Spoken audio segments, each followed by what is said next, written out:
Good morning बच्चों। क्या doctor memorial CBSE school Mughal आपको स्वागत करता है बच्चों। तो पिछले कक्षा में हम भारत की शक्ति और सीमा, ठीक है। तो भारत देश की सीमा कहाँ तक था और इससे पहले भारत की शक्ति मतलब कुछ दिनों से पहले भारत की शक्ति कैसा था और आगे जाके वह शक्ति कम होने के लिए कारण क्या क्या कारण हुआ, फिर वापस वह शक्ति भारतवासियों में उत्पन्न होने के लिए मतलब वह शक्ति वापस जन्म पाने के लिए उन्होंने किस तरह कोशिश किए, ये सब विषय हम पिछले कक्षा में चर्चा किए थे, ठीक है। तो आज हम क्या करेंगे, भारत की तलाश मतलब भारत की खोज, तलाश मतलब वही सर्च, ठीक है, खोजना।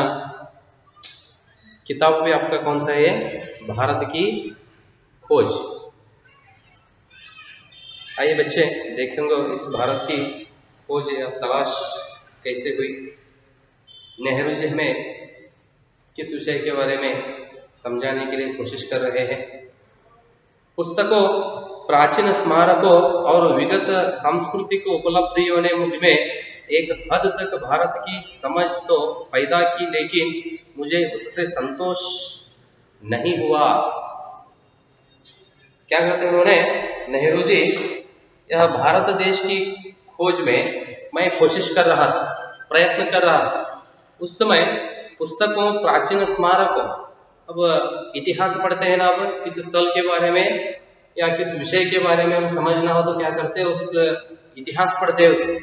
तो उसी तरह इन्होंने भारत की तलाश में जब लगे तो उस समय कुछ पुस्तकें, प्राचीन स्मारकों, स्मारक मतलब वो आदिकाल के भवन होते हैं ना, स्मारक, स्टैचू, ठीक है। पुस्तकों, प्राचीन स्मारकों और विगत सांस्कृतिक उपलब्धियों ने, विगत मतलब बीता हुआ, भूतकाल का, ठीक है। विगत, विगत मतलब बीता हुआ, ಕಳೆದಿರುವ ಕಳೆದಿರುವ समय,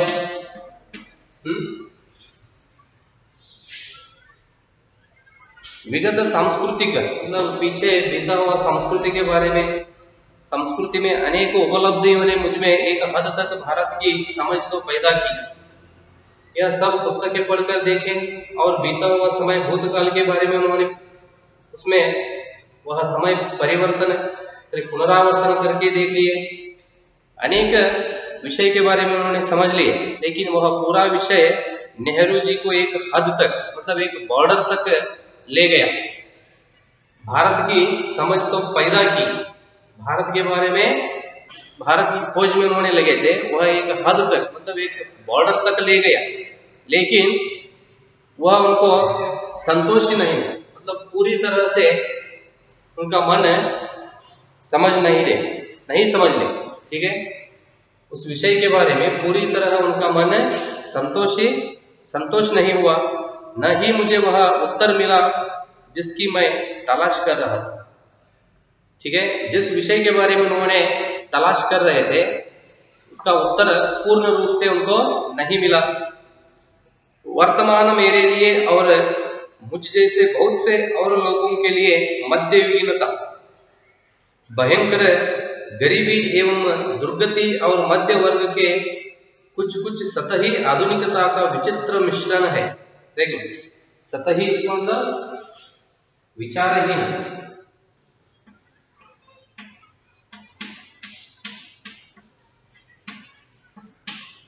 विचारहीन मतलब बिना विचार, ठीक है। वर्तमान मेरे लिए मतलब ये आधुनिक काल,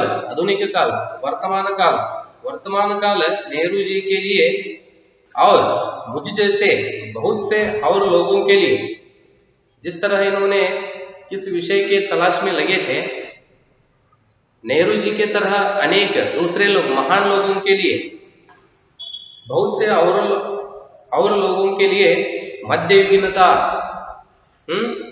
भयंकर गरीबी एवं दुर्गति, भयंकर मतलब बहुत सारे, गरीबी एवं दुर्गति, गरीबी मतलब पुअर लोग बोलते हैं ना, बड़ा वर्ग में मध्य वर्ग दो, गरीबी एवं दुर्गति और मध्य वर्ग की कुछ कुछ सतही आधुनिकता का विचित्र मिश्रण है। सतही मतलब विचारहीन। तो इस तरह अनेक विषय क्या हुए वो जो मिले हैं, ये सभी क्या थे, विचारहीन विषय थे।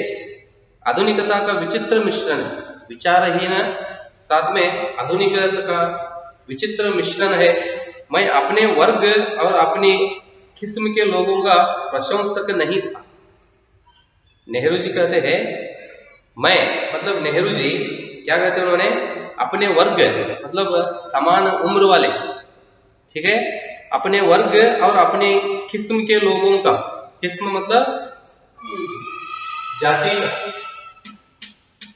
लेकिन जी कहते हैं मतलब नेहरू जी, मैं अपने समान उम्र वाले और क्या कहते हैं उन्होंने, दुर्गति मध्य विचित्र है, अपने वर्ग और अपनी किस्म के लोगों का प्रशंसक मतलब इसका अर्थ है, प्रशंसक मतलब प्रशंसा करने वाला, तारीफ करने वाला। नेहरू जी कहते हैं मैं ऐसा नहीं हूं, ऐसा मध्य वर्गीय समान उम्र वालों की और अपनी जाति के लोगों का प्रशंसक नहीं था, मतलब तारीफ करने वाला नहीं था। ನನ್ನ ವಯಸ್ಸಿನ ಹಾಗೂ ನಮ್ಮ ಧರ್ಮದ ಅಥವಾ ಜಾತಿಯ ಜನರ ವರ್ಣನೆ ಮಾಡುವವನಾಗಿರಲಿಲ್ಲ, ಅವರನ್ನು ಹೊಗಳುವ ವ್ಯಕ್ತಿ ಆಗಿರಲಿಲ್ಲ, प्रशंसक नहीं था। फिर भी भारतीय संघर्ष में नेतृत्व के लिए मैं निश्चित रूप से मध्य वर्ग की ओर देखता था। फिर भी, ठीक है, मैं ऐसा भेदभाव नहीं करता था। फिर भी मैं क्या किया, भारतीय संघर्ष में मतलब देश स्वतंत्र होने के लिए, ठीक है, युद्ध हुआ, अनेक सारे लोग प्राण तक भी त्याग दिए। उन्होंने कहते हैं भारतीय संघर्ष में नेतृत्व के लिए या संघर्ष का नेतृत्व पाने के लिए, या नेतृत्व या उस संघर्ष करने के लिए जो समूह थे, उस समूह के जिम्मेदारी लेने वाला नेता बोलते हैं लीडर, नेतृत्व के लिए मैं निश्चित रूप से मध्य वर्ग की ओर देखता था। मध्य वर्ग मतलब मिडिल क्लास लोग बोलते हैं ना, ऐसा। यह मध्य वर्ग स्वयं को बंदी और सीमाओं में झगड़ा हुआ महसूस करता था। झगड़ा मतलब रुकावट, बाधाएं बोलते हैं ना, झगड़ा,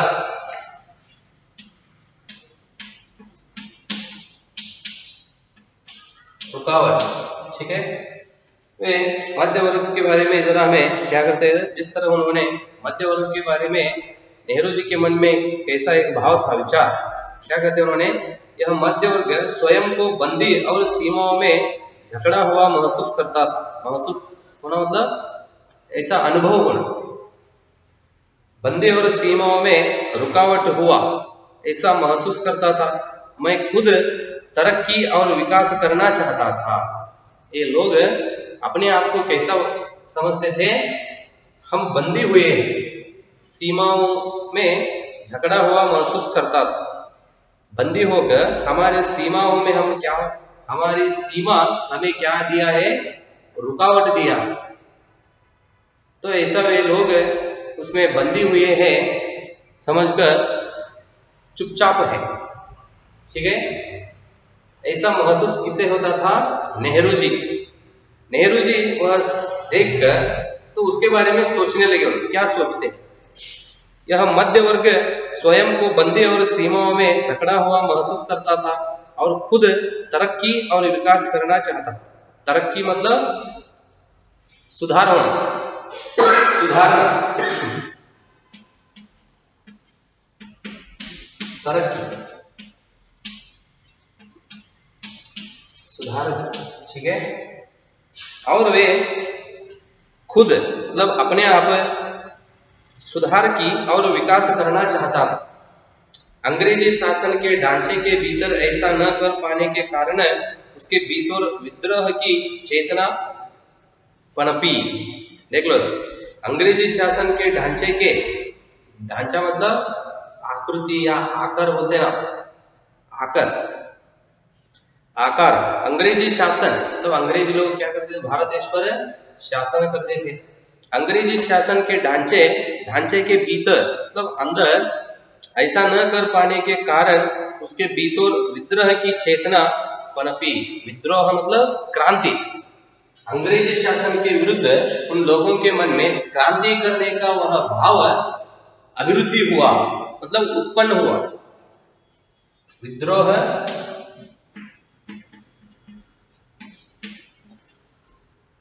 क्रांति,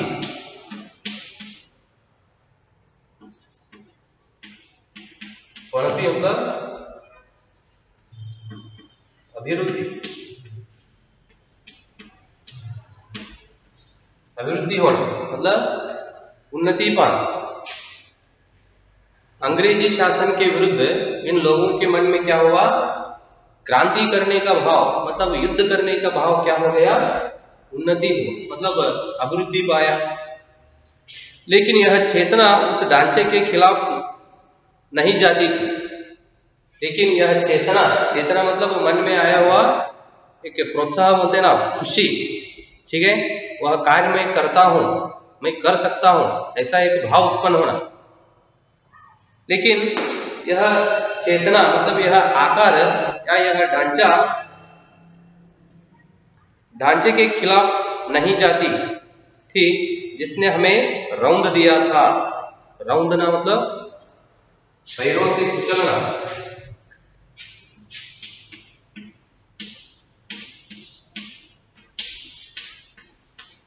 पैरों से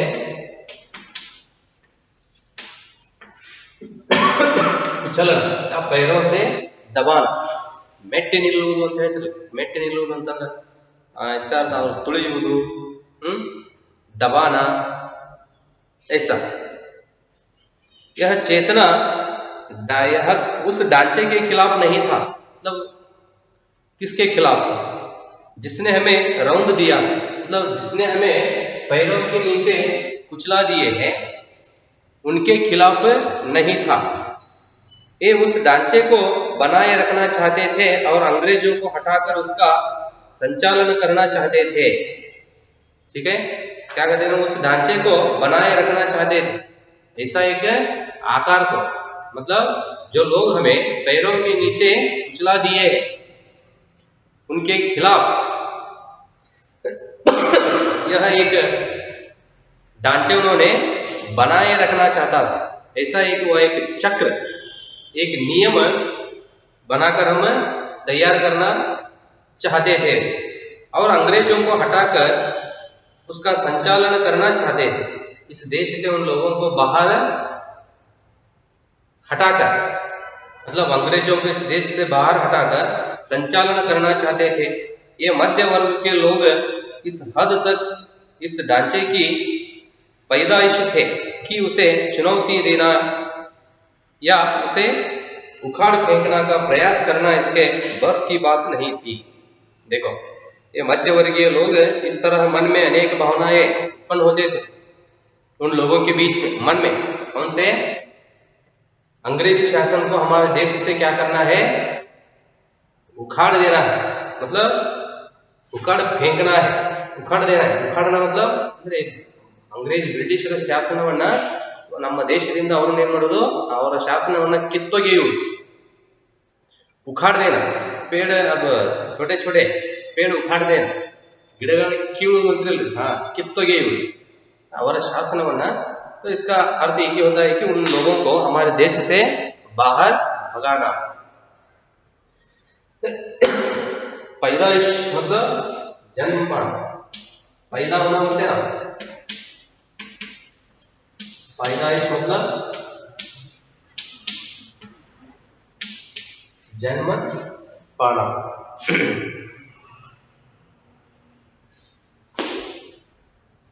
संचालन करना चाहते थे। ये मध्य वर्ग के लोग इस हद तक इस ढांचे की पैदाइश थे कि उसे चुनौती देना या उसे उखाड़ फेंकने का प्रयास करना तो इनके बस की बात नहीं थी। वे क्या करते हैं, चुनौती मतलब चैलेंज, चुनौती देना, युद्ध के लिए ललकारना, ठीक है, चैलेंज देना बोलते ना, वही चुनौती देना या उसे उखाड़ फेंकने का प्रयास करना इनके बस की बात नहीं थी। तब वह एक सामर्थ्य की बात, शक्ति की बात नहीं थी, उतना आसानी काम नहीं थी। क्या इन लोगों के मन में एक ऐसा भाव था, क्या भाव था? अंग्रेजी शासन को हमारे देश से बाहर भगाने का, ठीक है, हमें उसके लिए क्या करना है? क्रांति करना है। यह सोचकर उन लोगों के मन में ऐसा एक भाव उत्पन्न होता था, पैदाइश मतलब जन्म पाता था, लेकिन वह आसानी का काम नहीं था। समझ में ना? अಷ್ಟು ಸರಳವಾದ ಕೆಲಸ ಆಗಿರಲಿಲ್ಲ। देखो क्या कहते हैं उन्होंने, फेंकने का प्रयास करना मतलब उन लोगों को इस देश से बाहर भगाने के लिए हम प्रयत्न करना, कोशिश करना इनके बस की बात नहीं थी। मतलब वह एक शक्ति की या प्रयास की बात, सामर्थ्य की बात न थी। नई ताकतों ने सिर उठाया, नई ताकतों ने मतलब नए युवकों ने, हाँ, नई ताकतों ने, ताकत मतलब शक्ति, शक्ति मतलब युवकों के पास, तो नए युवकों ने, आधुनिक काल के युवक लोग, नई ताकतों ने सिर उठाया। सिर उठाया मतलब जिम्मेदारी ले लिए और उसके खिलाफ खड़े रहना। सिर उठाया और वे हमें ग्रामीण जनता की ओर ले गई। ग्रामीण मतलब अब बोलते हैं ना गांव के लोग, हल्लीय जनरू, ग्रामीण जनता की ओर ले गई। पहली बार एक नया और दूसरे ढंग का भारत उन युवा बुद्धिजीवियों के सामने आया जब इन्होंने ग्रामीण जनता की ओर ले गए। ठीक है, तो इस तरह हम उनके खिलाफ जाना हो तो, या उन लोगों को इस देश से बाहर भगाना हो तो हम क्या करना है? सभी एक होना है। समझ में रहे ना? यह सोचकर उन्होंने कहा गए, ग्रामीण लोगों की ओर गए, उन जनता की ओर। तो उस समय क्या हो गया? पहली बार एक नया और दूसरा ढंग, ढंग मतलब पद्धति बोलते ना, तरीका। पहली बार एक नया और दूसरे ढंग का भारत उन युवा बुद्धिजीवियों के सामने आया जो इसके अस्तित्व को लगभग भूल ही गए थे या उसे बहुत कम अहमियत देते थे। अहमियत मतलब महत्व, अहमियत,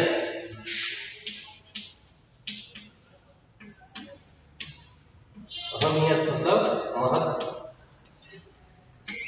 ठीक है, वे लोग तो युवा बुद्धिजीवियों ने, ठीक है, तो उनकी सहायता से या उनके मन में जो विचार था उस विचार को हम देख लिए तो वो क्या हो गया था? एक युवा भारत, ठीक है, क्योंकि युवा भारत हमारे आंखों के सामने आ रहा था, इसके अस्तित्व को लगभग भूल ही गए और उसे उन्होंने बहुत महत्व देते थे। यह दृश्य बेचैन कर देने वाला था। यह दृश्य बेचैन कर देने वाला, बेचैन मतलब दुख, चैन खुशी, बेचैन दुख, मतलब यह दृश्य लोगों को दुखित करने वाला था, इसलिए कि उसने हमारे कुछ मूल्यों और निष्कर्षों में संदेह उत्पन्न कर दिया था।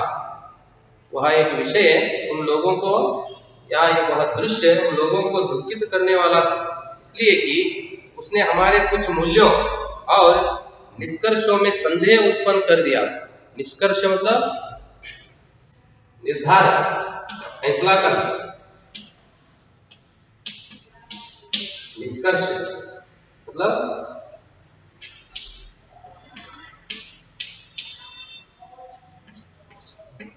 फैसला, निर्धार। क्या कहते हैं उन्होंने? वह दृश्य इन लोगों को मन में दुख स्थापित करने वाला था। ठीक है, क्यों?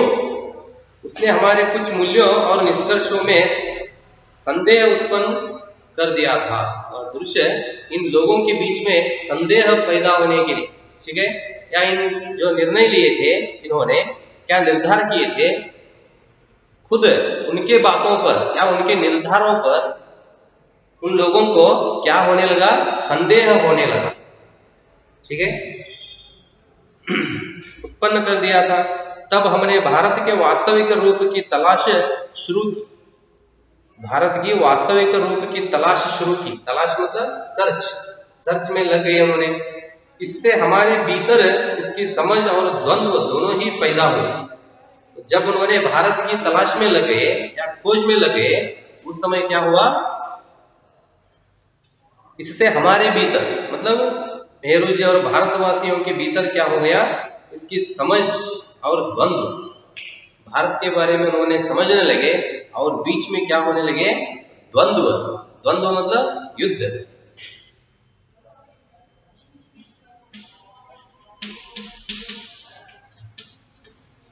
ठीक है, समझ और द्वंद्व दोनों ही पैदा हुए। कुछ लोग इस ग्रामीण समुदाय से पहले से परिचित थे, समझ में रहेगा।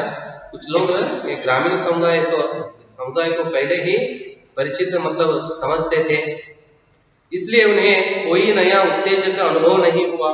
पर मेरे लिए यह सही अर्थों में नई तलाश के लिए यात्रा थी।